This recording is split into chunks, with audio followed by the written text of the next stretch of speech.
Hi folks, this is Abel James, and thanks so much for joining us on Fat Burning Man, where we talk about real food and real results.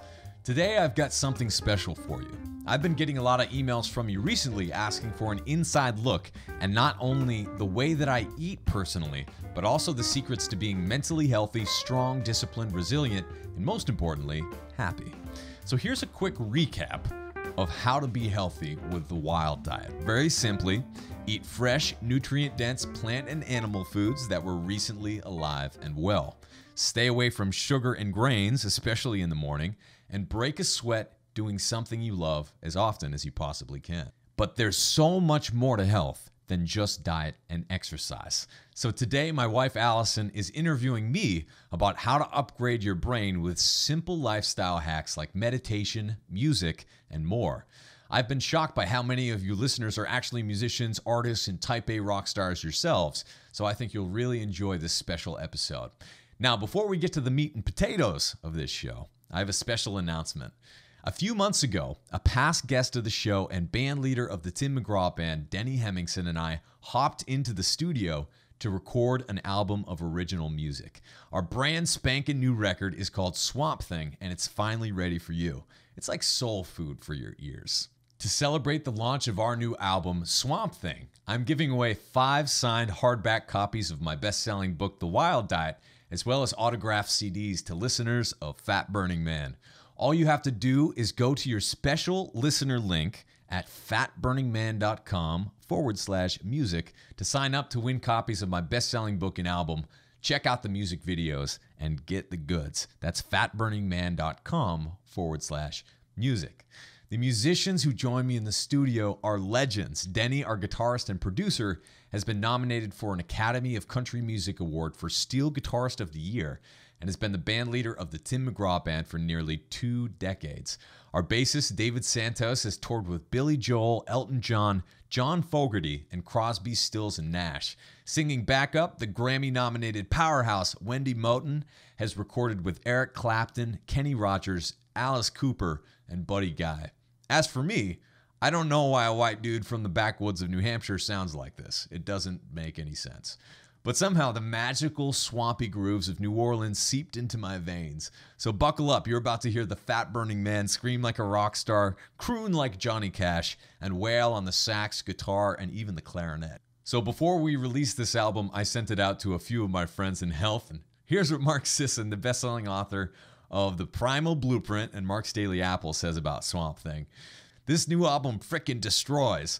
If Sawyer Brown and Leon Russell had a love child, it'd sound something like that. Then throw in some Creedence, a little Feet, and a dash of Steely Dan. Point being, it's not derivative. This blatantly steals from everyone, and in a unique way, so you get away with it.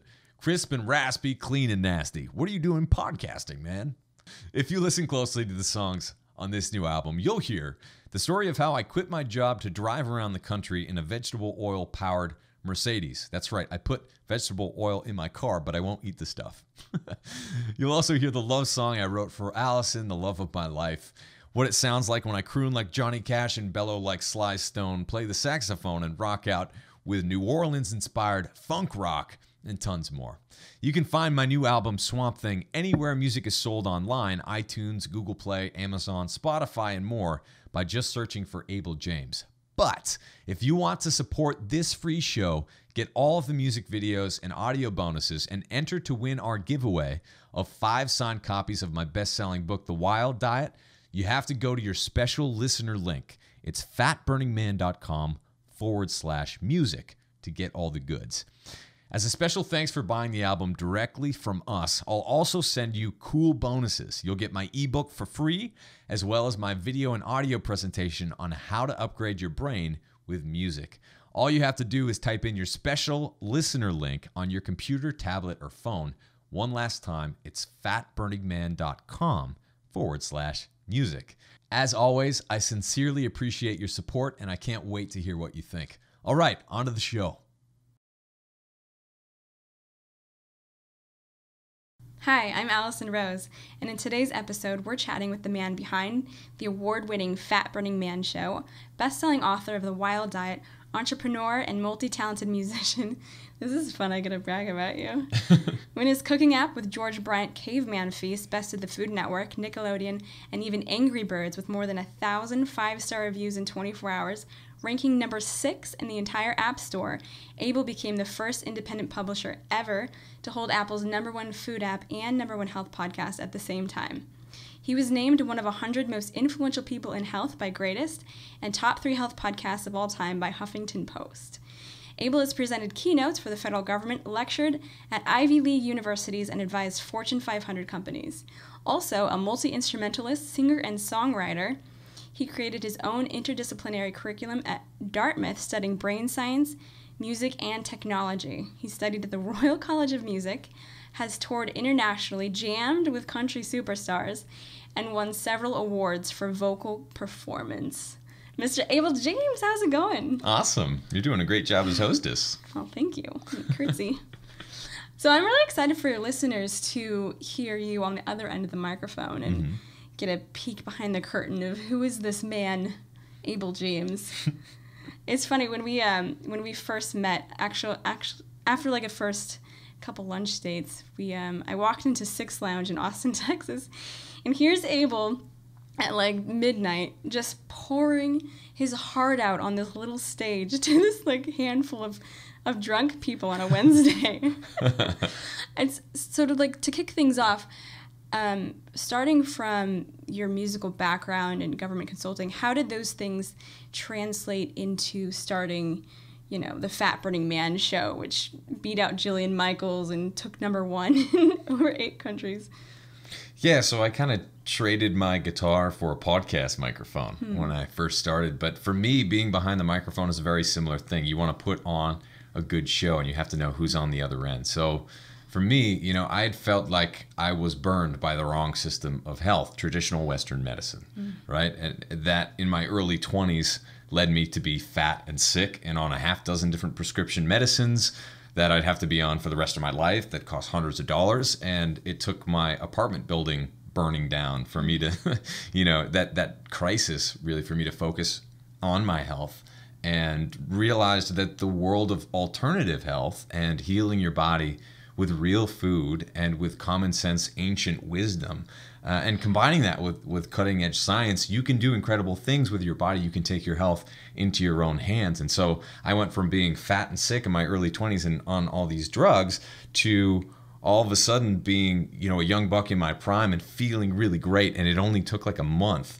to get there, of eating the best food that I had been giving up for so long, like butter, bacon, eggs, cheesecake, and other things that are fatty. I got into, the fringes of diet and nutrition, the things that a lot of bodybuilders are into and the things that a lot of physique competitors are into, and realized that, if anyone has a handle on this, it's some of the people who aren't in the traditional system of getting media out there, because I learned that that's just propaganda. And so once I changed and transformed my whole body by changing the way that I was eating, I wanted other people to know that there's a better way of doing this. And I figured that, if I'm used to making a fool of myself in front of many people behind a microphone, which I've been doing for years, then it's my responsibility to get behind a microphone and talk about something that's really important, the most important thing I think there is, which is our health. And so when you talk about optimizing like your body, like your performance and things like that, how does music, for example, when I was into video game competitions, I'd put in my earbuds before a competition, and it kind of puts me in the zone. How do you think music, besides just that, impacts the brain and optimizes performance? You can use music to regulate your arousal. There's a physiological response that happens when you listen to music too. You can measure your skin and see that music is regulating the speed at which your body is operating. A lot of times people might be listening on their earbuds or whatever. All of a sudden, your steps, you might find, are going exactly with the beat. If you do that in a conscious and intentional way, you can actually train better. A lot of people who have won competitions do it by training at 135 beats per minute. And something like Spotify these days is kind of catching on to that. You can use music and different kinds of music to not only align your steps and your cadence to the music that you're listening to, but you can also use it to regulate your your mood. You can get out of a funk really easily. That doesn't just apply to listening to music, but also on the other side, when you start creating music, it actually changes your brain and the way that you operate. And that's what I get really excited about. That's what my first book is all about. Super sciencey. So I don't want to go down too many rabbit holes right now, but it's a fascinating subject, and it applies not just to music, but a lot of different arts. Whether you're a writer, a painter, someone who meditates, someone who's into dancing, all of that right brain type activity really applies to improving your performance, especially when you're working out. And one other thing that's really cool about music is that if you listen to music that you enjoy, it makes your workouts seem to be a little bit shorter. They're a little bit more fun, and you're able to tolerate more than you would be without music. Yeah, so for someone who's like looking for, they want that perfect song that's just going to make their workout amazing, is there any tips to choosing the perfect song or songs? If you think that Justin Bieber sucks, don't listen to Justin Bieber, right? It's one of those things where you don't have to love what you're listening to, but you need to like what you're listening to. So for me, if I want to do monster lifts, which I tend to do on Mondays, I'll listen to like epic soundtrack music, from like Batman or superhero movies or whatever, because you can't help but get totally psyched up when you listen to that stuff. And then, if I'm out training for marathons, then I want that driving beat. And also, if I want to get a lot of work done in a short period of time, I'll be listening to Dragon Force or something really intense that just really gets you going, because you can tell, when you put on music, you can tell that all of a sudden your heart is racing. So you can use that for good or evil, right? Mm-hmm. But when you learn how to use it intentionally, you can not only increase your workout performance, but also your day-to-day work performance. And that's something that's really exciting also. Yeah. So how does music affect you, and what superpowers do you get from music? As a musician, it's fascinating because there are simple things that you'd probably expect, like musicians have a larger area of their brain that is auditory, right? Mm-hmm. So it directly maps to changes in your brain, and also your brain is less lateralized, which means that basically you're using more of your brain. You're using both sides of it, both hemispheres, and the corpus callosum, which is in between the hemispheres, is strengthened by doing artistic activity like music. And so that lends itself to musicians also being more likely to be ambidextrous. That doesn't just happen because, when you're playing a piano, you're doing it with both hands, or a guitar, although that does help, but also because your brain is being used more efficiently because you're using both sides of it. So there are lots of things like that, but also some things that might seem unrelated, like when you're talking about speech prosody or inflection or emotion in voice, musicians are better able to hear the emotion behind what someone's saying than someone who's not musically trained. So if I say I'm fine or whatever, you're more likely to understand that I'm totally not fine if you're a musician. And there's a long list of things that happen when you become musically trained, especially from a young age, and pretty much all of them are good, except for drugs, sex, and rock and roll. Those things do go together. But that's good training for life too, I think. That's a good point. So my mom was dead set on all 7 of us taking piano lessons, and then also taking a second instrument in the school band, telling us how it was so good for our brains. How does the musical experience and musical training shape our brains, and especially children?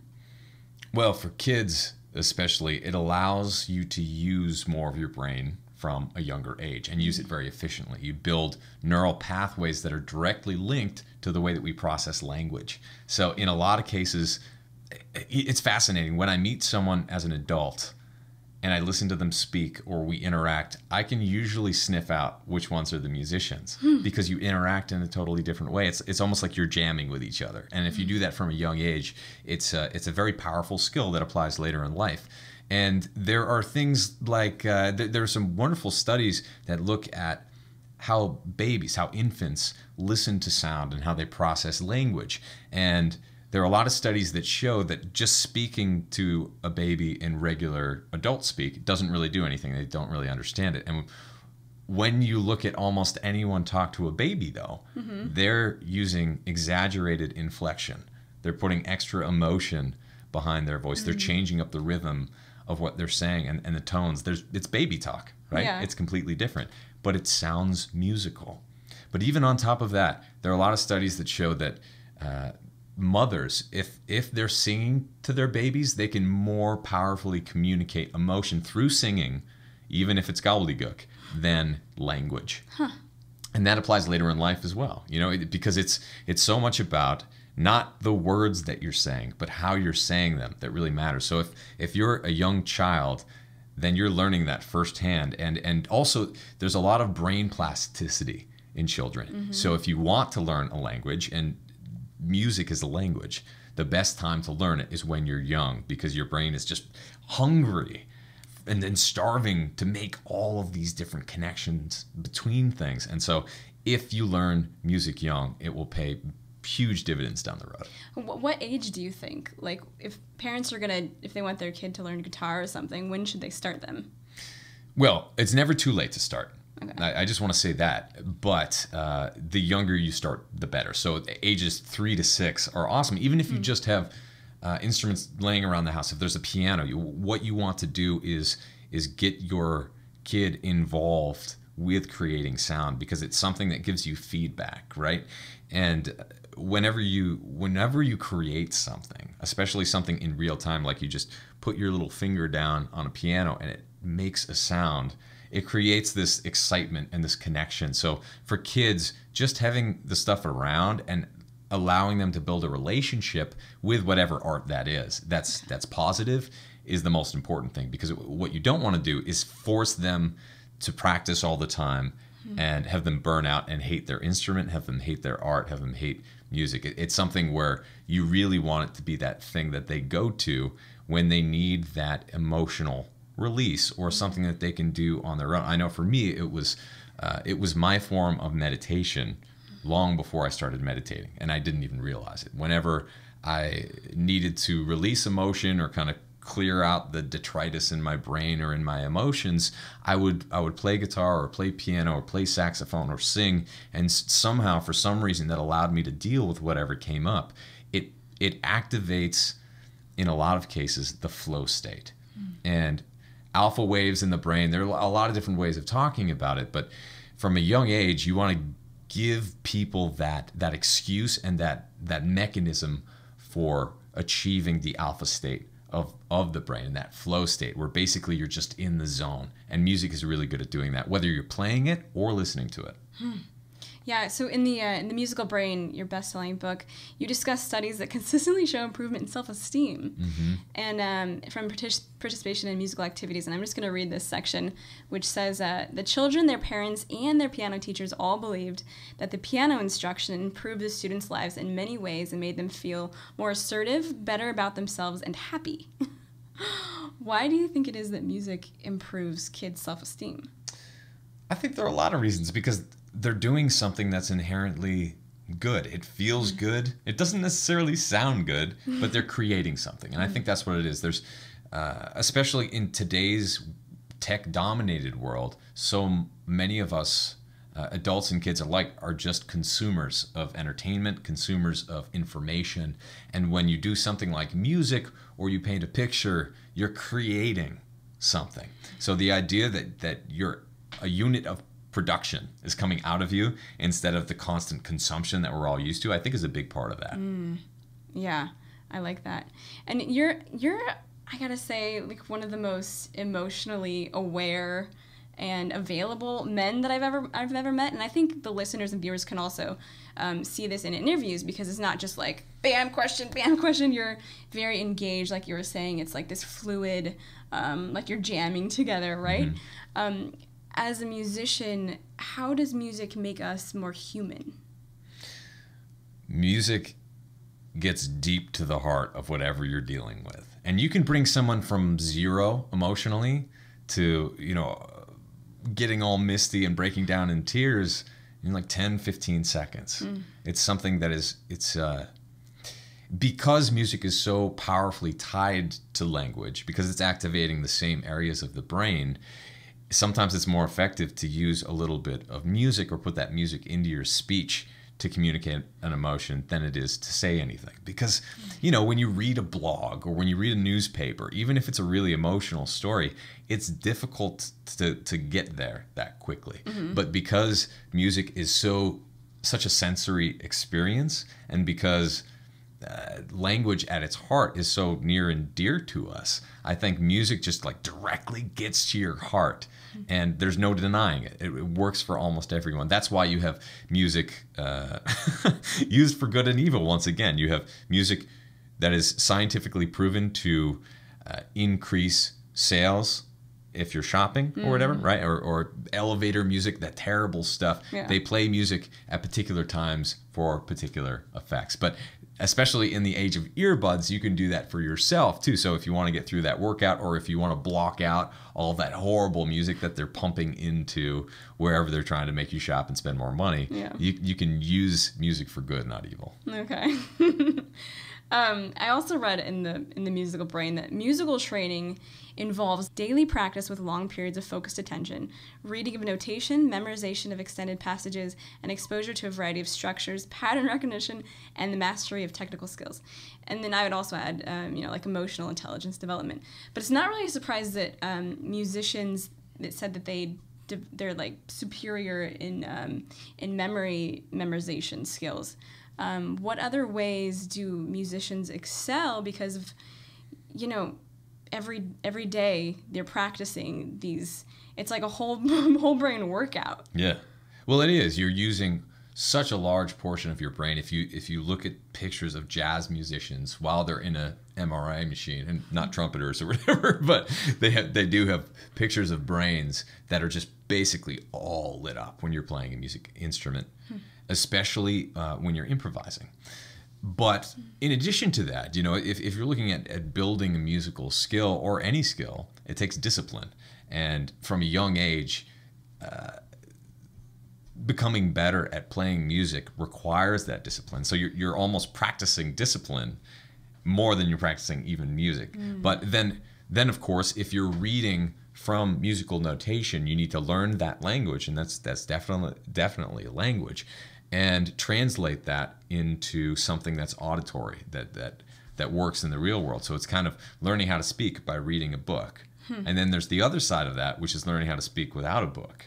And so there are two different kinds of learning any sort of language or any sort of performance art, where one side is very scripted, and that's you're learning a lot of math. Essentially, you're using the same parts of your brain that you would be if you're learning something very technical. And then there's the other side, the more right brain side, which is more exciting to me, which is difficult to define, and a lot of times you're kind of silent when you're in that brain state, but it's very meditative.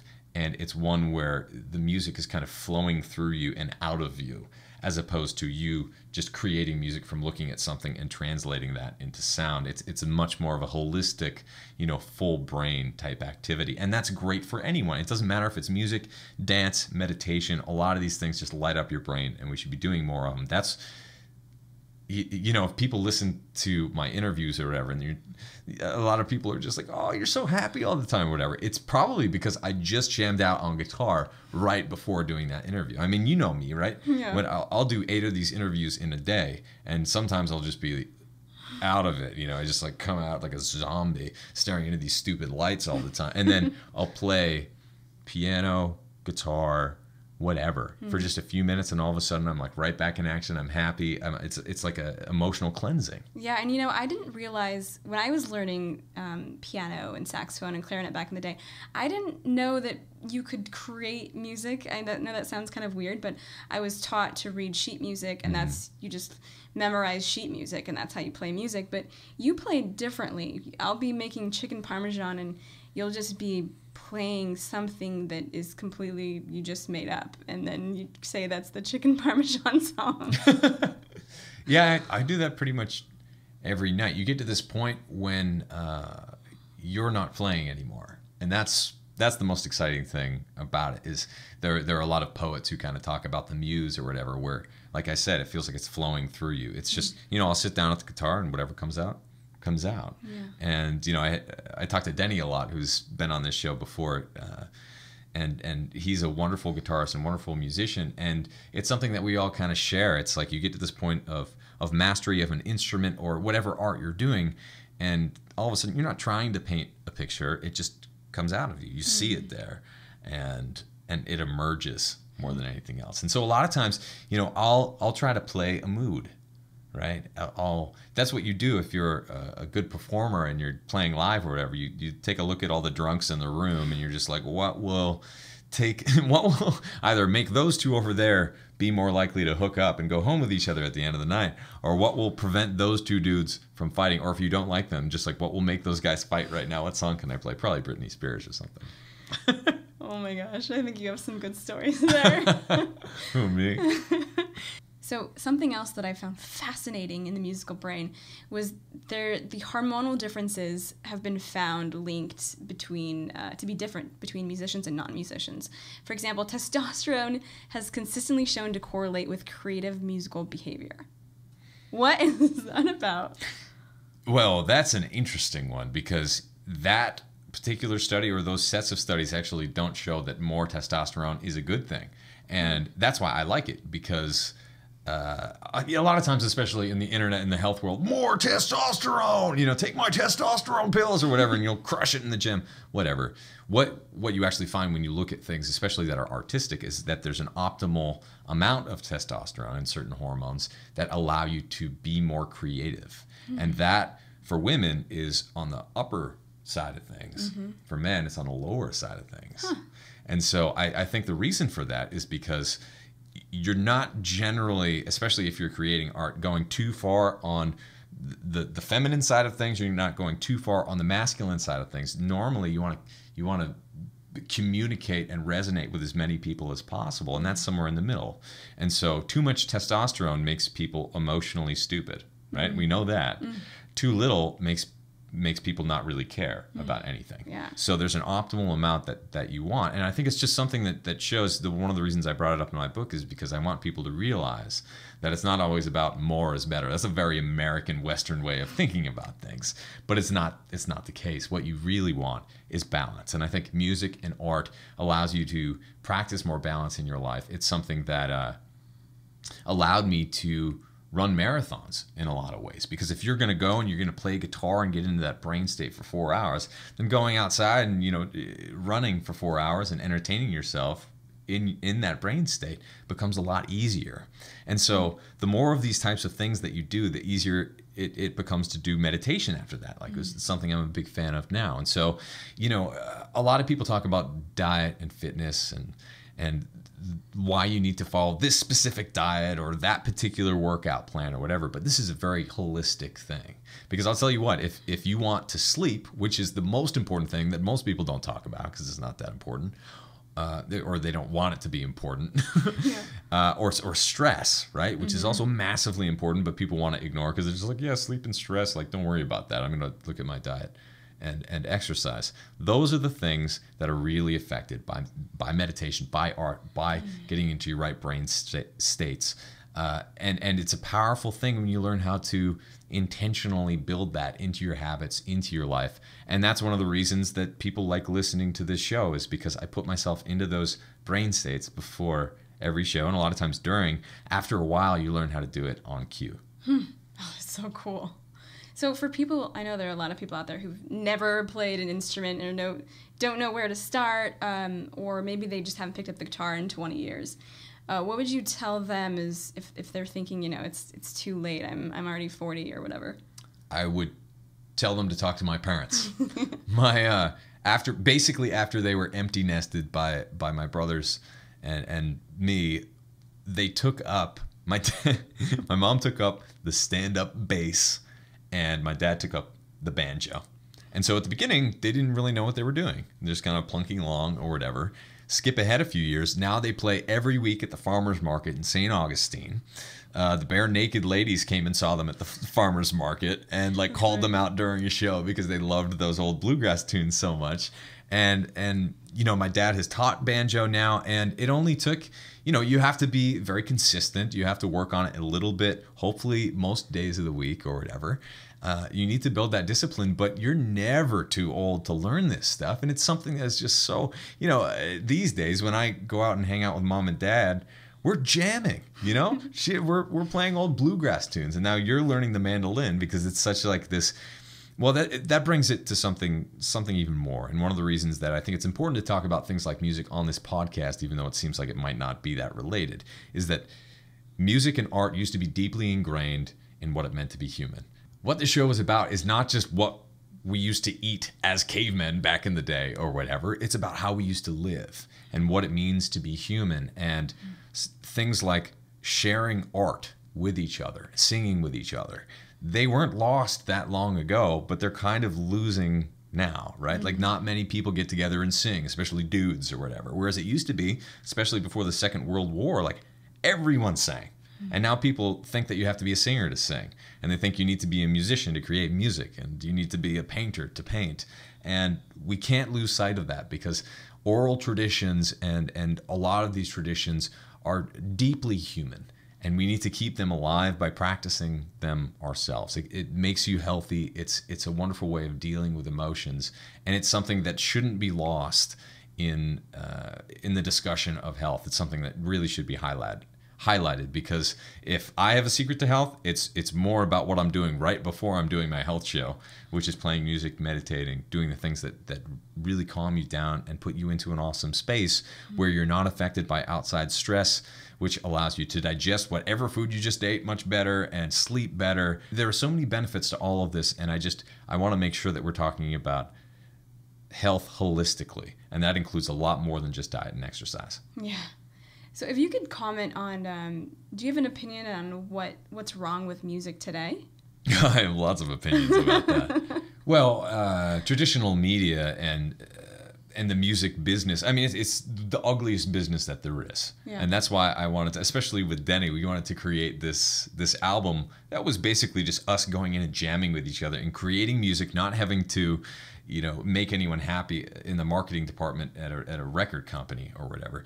Basically, what happened to music, and I presented about this at Dartmouth too while I was there as an undergraduate, is that music was co-opted by business a long time ago. And so they basically, you pay to play songs to turn them into #1 bestsellers or whatever, and they manufacture this music essentially by casting people in certain positions who aren't writing their own music. It's just like a singer who may or may not be singing at their concerts, right? They're lip syncing or whatever, and they've taken the music and the art out of it and turned it into this marketing machine where someone's writing music, someone's playing bass, but he's totally expendable because it could be like swapped out for anyone, like they don't really matter.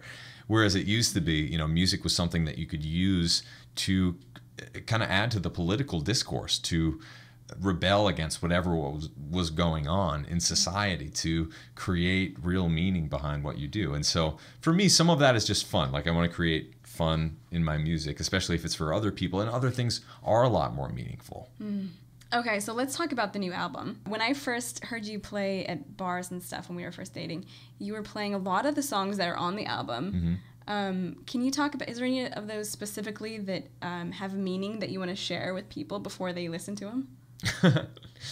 Well, I was really excited by some of the songs that we wrote on the spot, because that's the real magic in music, is when you get people who love to play together, stuff just happens. And so the title track of this record, of this project, is called Swamp Thing, and that was something that we wrote in like 45 minutes, pretty much, just like Denny, me, Dino sitting down and just, we're thinking about New Orleans, and Denny's playing this riff, and I'm kind of just singing gibberish over it, and all of a sudden it turns into this really weird, cool New Orleans style song, and we built it out on the record with incredible musicians, and Wendy doing the backup singing, and so that one came together, and it's just it's kind of a tribute to where music comes from, right? Like, because it has deep roots that we didn't come up with any of this, right? Musicians just kind of like jam on it and build on it and whatever. And I'm a white dude from New Hampshire. It doesn't make any sense why I'd be playing like New Orleans music,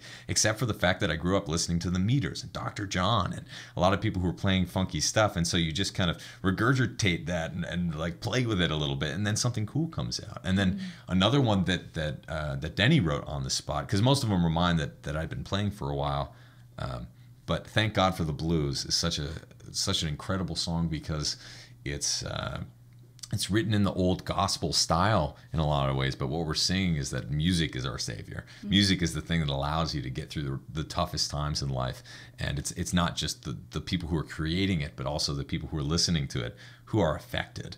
And so many of us are just going out and listening to music that's created by computers these days. I think you're missing out if you're not getting to that the very human part of all of this, which is deep emotional vulnerability. Mm-hmm. And I think that's what that song really brings out. So besides singing all of the songs and writing almost all of them, what instruments did you play on the album?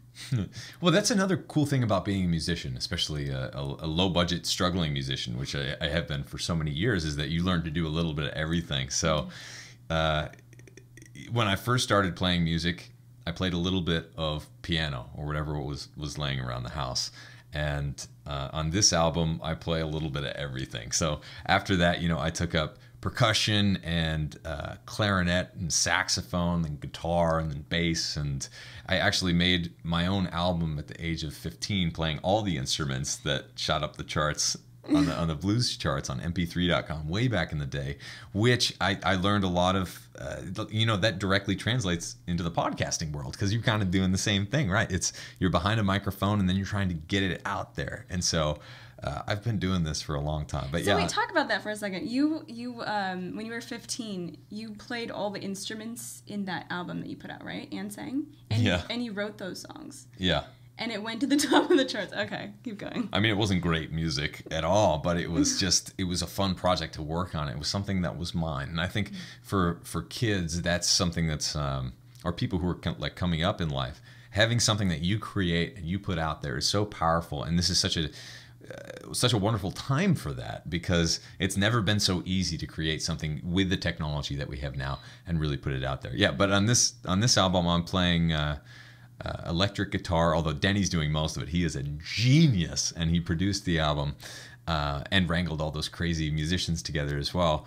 And I'm playing the saxophone, the tenor saxophone. I'm doing the whole tenor sax section, actually, just with overdubs. And I'm doing, obviously, lead vocals and a lot of the songwriting, too. But then I even snuck some clarinet in there, too, which is, see if you can find that one. I still don't know which one that was. I've been listening for it. Awesome. So where can people find the album? You can find Swamp Thing pretty much anywhere music is available online. iTunes, Google Play, Amazon, Spotify even. But to give you a little bit of an extra incentive for buying directly from us, which means that, we're not sacrificing the 30 to 50% of sales that way to whatever that, big company is. If you buy directly from us, you also get my presentation at the Biohacking Conference, audio and video versions of how to upgrade your brain with music. You get my ebook, The Musical Brain, as well as part of the download package. And we're also giving away signed copies of The Wild Diet, signed copies of the album. And so if you want to find all of that, then go to fatburningman.com/music. Awesome. Cool. Well, thanks for coming on the show. Thank you for having me on my show. And thanks for listening. Before you go, I have something special for you here today. Do you need kick butt music for your next party? Do you want to impress your friends with shameless jams from the coolest band they've never heard of? Do you want to win a free copy of my new book? I've got great news. My new album of original music, Swamp Thing, is finally ready for you. To celebrate the launch of my new album, I'm giving away 5 signed hardback copies of my best-selling book, The Wild Diet, and autographed copies of my new CD. That's right. Before I was known as my shirtless alter ego, Fat Burning Man, my past lifetimes have included being a touring singer, guitarist for several rock and funk groups, and even the tenor sax player for reggae, rap, and ska bands. The musicians who join me in the studio for this project are legends.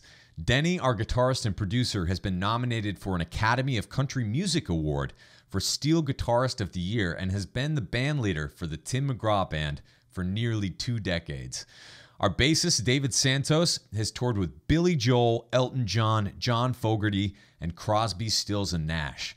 Singing backup, the Grammy-nominated powerhouse Wendy Moten has recorded with Eric Clapton, Kenny Rogers, Alice Cooper, and Buddy Guy. You can find my new album, Swamp Thing, anywhere music is sold online. iTunes, Google Play, Amazon, Spotify, and more, just by searching for Abel James. But if you want to support this free show, get all the music videos and audio bonuses, and enter to win our giveaway of signed copies of my best-selling book, The Wild Diet, make sure you go to your special listener link at fatburningman.com/music to get all the goods. One last time, your special listener link from any device is fatburningman.com/music. As always, when you purchase anything from me, your support helps bring this free show to you every single week. All right, here's a special track from my new album, Swamp Thing, for you to listen to before you go. I hope you enjoy it. Drop me a line anytime, and I'll chat with you soon. Cheers.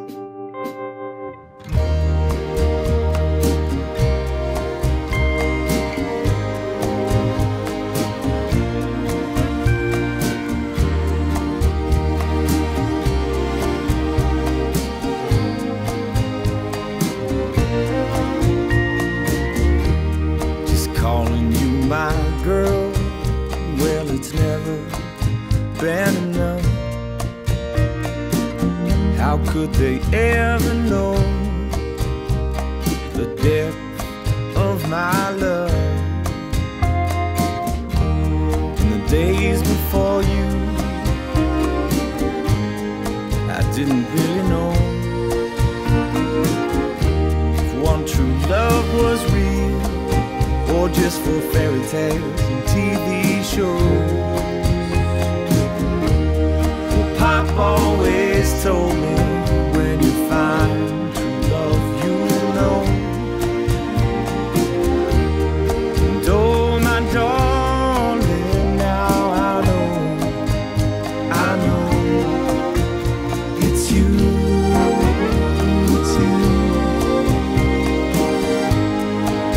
Now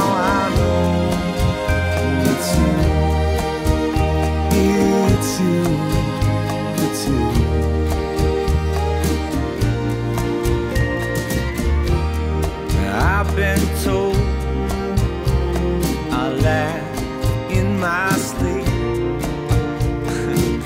I must be dreaming of you, wondering how the hell you fell for me. I found a woman who flows through my veins and opens up my love like the sky when it rains. And Pop always told me, when you find true love, you know. And oh, my darling, now I know it's you.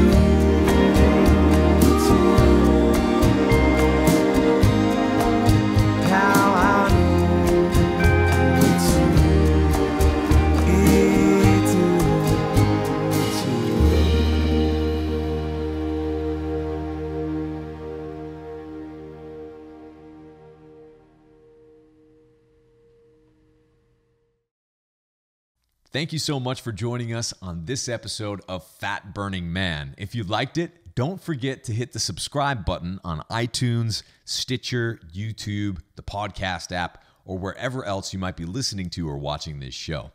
Got a second? Please leave me a quick review on iTunes. I always love hearing from you, and if you think someone else might like and benefit from this free show, please take a second to share it with a friend or with a family member.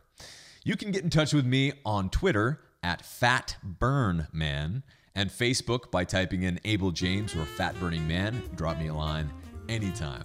Did you know that I've recorded over 150 episodes of Fat Burning Man, winning 4 awards in independent media and hitting #1 in more than 8 countries? And here's some more good news. You can download and listen to every single episode for free. All you have to do is type in fatburningman.com. I'll give you a second to type it in, fatburningman.com, and you'll get all the show notes in video and audio versions for all the past episodes of Fat Burning Man. Better yet, enter your best email at fatburningman.com, sign up for my newsletter, and I'll even send you a quick start guide to start burning fat right now and a few of our ridiculously tasty recipes as a special thanks for signing up.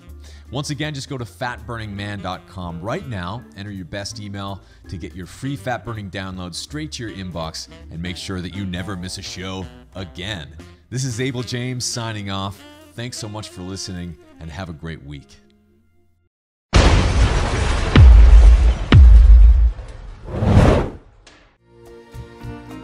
Yeah, and I love it. I kind of liken it to if you come in without information, for example, when something goes wrong. It's like you're going to the mechanic knowing nothing about your car except you're the car.